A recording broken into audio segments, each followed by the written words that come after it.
Salut là-dedans, aujourd'hui on parle chaussures et plus précisément des Nike Terra Kiger que j'ai au pied depuis quelques semaines. Certains le savent déjà, je cours avec des Nike depuis bientôt un an et en fait ça a été très logique d'en acheter parce que depuis que je suis ado je porte leurs skate shoes, j'ai toujours été très bien dedans et je me suis dit qu'il en sera de même pour les baskets. Et puis bon, faut bien l'avouer, au niveau design et coloris, pour moi il n'y a pas mieux. Autant tout le monde connaît Nike pour ses modèles route, autant la gamme trail elle se fait assez discrète. En Europe leurs chaussures se retrouvent pas forcément au pied de beaucoup de monde, alors qu'aux États-Unis la marque est bien plus répandue sur tous les sentiers. Pour ceux qui ne connaîtraient pas la gamme trail de chez Nike, c'est super facile, il y a 3 modèles différents et c'est destiné à 3 pratiques différentes. Alors autant l'idée d'avoir juste 3 modèles, ça peut rebuter un petit peu les personnes qui aiment bien avoir beaucoup de choix. Mais moi par contre j'aime bien ça parce que j'ai beaucoup de mal quand je me retrouve devant un magasin ou sur une vitrine en ligne pour acheter une paire de godasses et d'aller voir sur telle ou telle marque et qu'il y a 36 000 modèles, je m'y perds parce que je sais jamais quel nom correspond à quelle pratique et ainsi de suite. Alors que là, pour moi, chez Nike, je sais quelles chaussures je prends pour quel type de terrain, quel type de course, quel type de distance et ainsi de suite. Donc bref, c'est Nike, simple et efficace, comme toujours. Je disais donc 3 modèles pour 3 pratiques différentes. La Wild Horse qui est destinée au format long ou ultra et sur terrain technique. Par exemple, pour une diagonale des fous, ça peut être idéal. La Pegasus, elle est également destinée pour les formats longs et ultra, mais par contre, ça va être sur des terrains moins techniques que la Wild Horse. Typiquement, sur un UTMB, ça passera très bien. Et enfin, la Terra Kiger qui va être destinée au format court moyen. En gros, jusqu'à 50-60 km, c'est bien. Et sur à peu près tous les terrains, sauf le très technique ou le vraiment boueux. Donc voilà, avec ces 3 paires de chaussures là, Nike arrive à couvrir quasiment tous les types de trail possibles. Le seul moment où on va être un petit peu bloqué, ça va être sur du trail court moyen, sur du terrain très technique, voire très boueux, enfin très gras quoi. Là-dessus, pour le moment, il manque une paire de chaussures, donc peut-être qu'à l'avenir, il y aura un 4e modèle dans la gamme. Et là, une fois qu'on aura ces 4 modèles là, autant vous dire qu'avec 4 paires de godasses, on fait tous les trails du monde. Allez, maintenant que vous savez tout sur la gamme Nike Trail, il est temps de parler un peu plus précisément de la Terra Kiger. Donc la Terra Kiger, c'est cette petite paire qui est juste ici. On va faire un petit tour complet des spécificités de la chaussure, comme ça vous saurez tout sur tout. Et puis après on pourra discuter un petit peu de ce que j'en pense, des points faibles, des points positifs et ainsi de suite. C'est une paire de chaussures qui pèse 265 grammes en taille 42. Elle dispose d'un drop de 4 mm.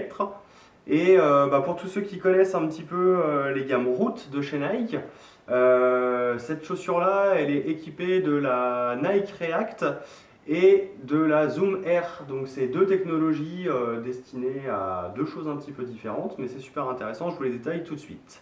Donc la première technologie c'est la Zoom Air.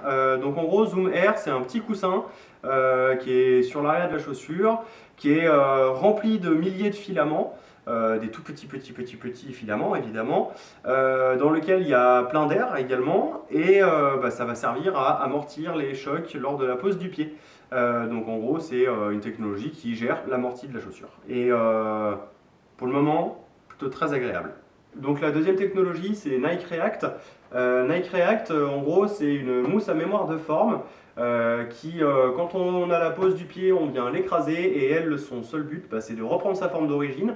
Donc en gros, elle amène du dynamisme et elle va nous transmettre son énergie. C'est-à-dire qu'une fois qu'on l'a écrasée, elle libère de l'énergie et ça nous envoie vers l'avant. Et franchement, du premier ressenti que j'ai, c'est vraiment génial. Pour ce qui est de la chaussure en elle-même, au niveau de la coque du talon, c'est solide, ça tient.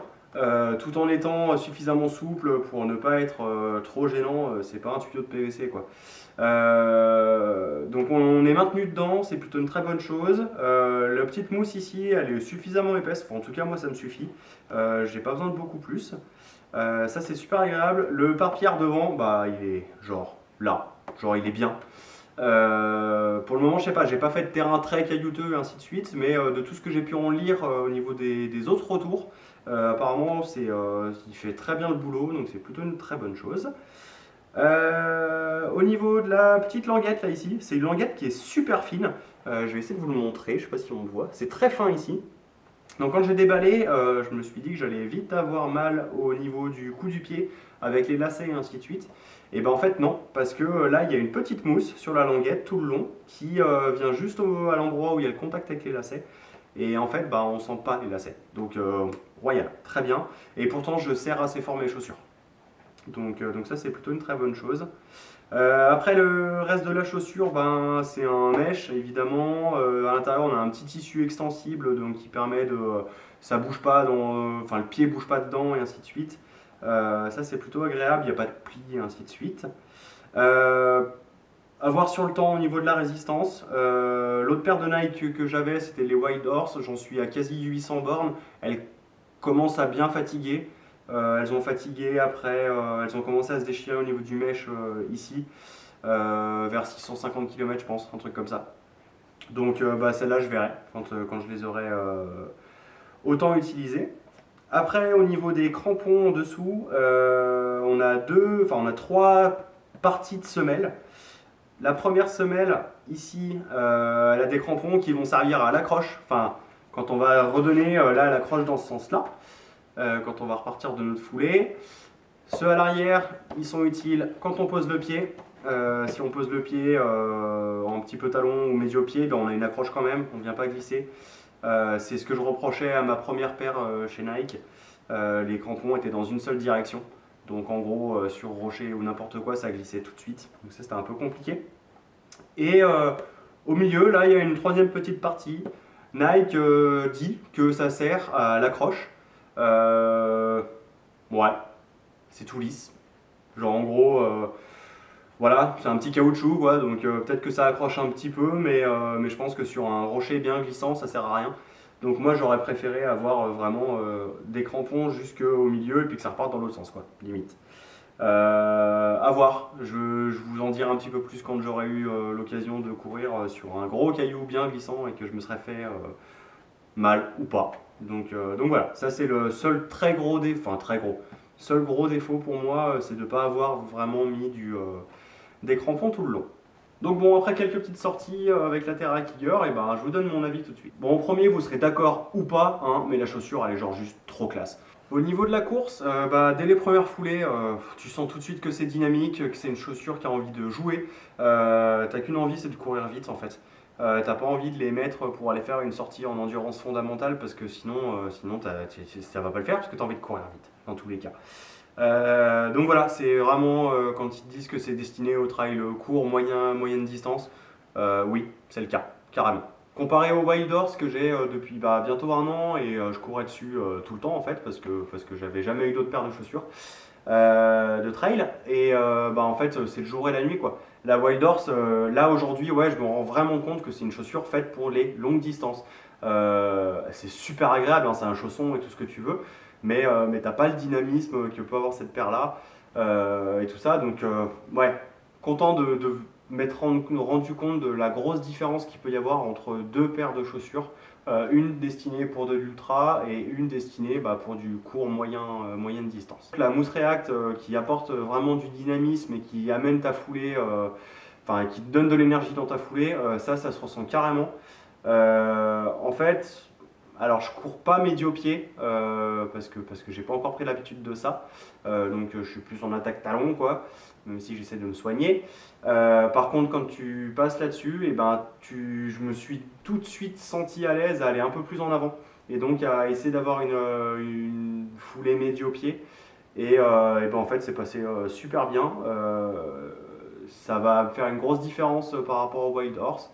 Et c'est super agréable en fait, parce que ouais, tu es dans une position d'attaque, et ça c'est vraiment super agréable. Au niveau de l'amorti, alors autant j'ai fait pas mal de sentiers, j'ai fait aussi un petit peu de route, parce que depuis chez moi, j'ai forcément de la route pour aller sur les sentiers.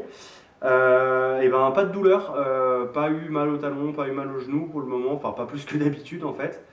Et donc je pense que la technologie Zoom Air, qui est le petit coussin, elle fait l'affaire. Et la semelle en elle-même, je pense qu'elle fait l'affaire aussi. C'est une semelle de taille moyenne, hein, elle fait 25 ou 27 mm d'épaisseur. Donc c'est une épaisseur normale. Ça fait le jeu, pas de douleur, donc c'est plutôt cool. Au niveau du drop, c'est la première fois que j'utilise un drop de 4 mm. Parce que la Wild Horse c'est à 8 si je dis pas de bêtises.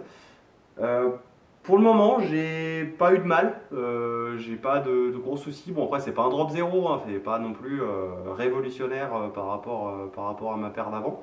Mais voilà, rien ne m'a choqué. Je suis pas suffisamment expert pour vous dire s'il y a une grosse différence et tout ça. mais je me sens très bien dedans. Donc c'est que ça doit être bon. Donc voilà, hein, pour les points positifs, pour le moment c'est à peu près tout, hein, c'est déjà pas mal. Si, dernier point, les lacets ils sont suffisamment longs et ils sont suffisamment courts pour pas traîner par terre, mais ils sont suffisamment longs pour pouvoir les lacer tranquillement. Pas comme chez certaines marques qui font des lacets beaucoup trop courts et là où c'est la misère, et inversement les lacets beaucoup trop longs, c'est la misère aussi. Donc les lacets ils sont très bien. Et ça c'est plutôt une bonne chose. Et autre petit détail, cette petite accroche là derrière, pour beaucoup elle servira à rien, et ben moi ça m'arrange bien de l'avoir pour éviter de détruire la petite tige arrière au niveau du talon en enfilant mes chaussures. Donc ça c'est plutôt une très bonne chose. Bon, donc vous le comprenez, hein, pour moi il y a quasiment que des points positifs sur cette chaussure là. Si je dois trouver un point négatif, ce sera forcément son utilisation.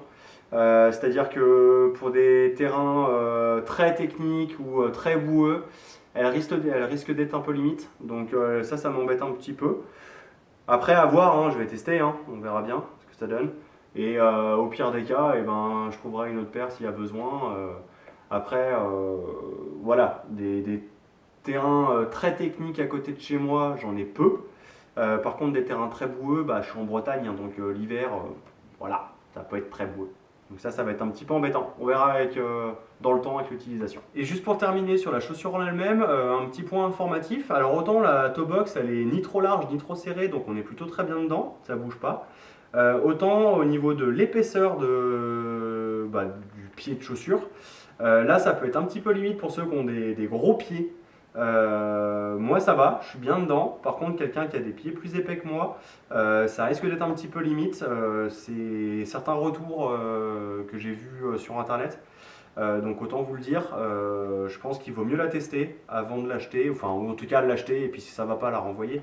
Mais voilà, ça peut être un petit souci. C'est pas très haut en termes de coup du pied à l'avant pour le coup du pied et puis les doigts de pied. Voilà. Bon, pour conclure la présentation de cette Terrakiger, je peux que vous recommander d'aller l'essayer si vous avez un magasin avec Nike à côté de chez vous, ou de la commander et de les essayer, parce que c'est vraiment des paires de chaussures qui sont super intéressantes.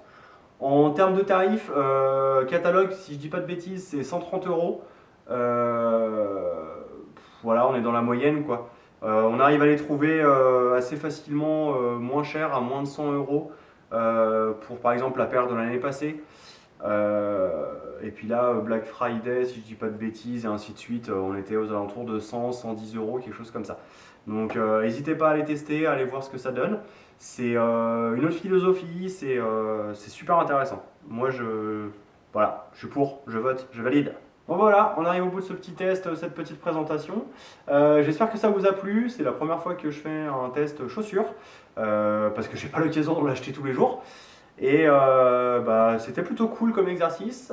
J'espère que vous aurez appris des choses, que vous aurez découvert un peu plus précisément la marque Nike au niveau du trail, vu qu'elle reste encore assez discrète en Europe. Si vous avez déjà testé la chaussure, je suis preneur de vos retours également pour savoir au niveau durée de vie et ainsi de suite, et puis ce que vous en pensez. Et pour tous les autres qui n'ont pas cette paire de chaussures là, dites-moi si vous avez apprécié la vidéo. N'hésitez pas à mettre un petit commentaire, un pouce en l'air et ainsi de suite. On se retrouve dans quelques jours ou voire fin de semaine prochaine pour une nouvelle vidéo où ce coup-ci je vais vous emmener sur un sentier autour de chez moi. On va aller visiter des éoliennes. Je vous dis à très bientôt. D'ici là, prenez soin de vous, passez de bonnes fêtes non, parce que la vidéo sera sortie avant certainement, mais passez de bonnes fêtes quand même. Et puis on se revoit tout vite. Ciao ciao.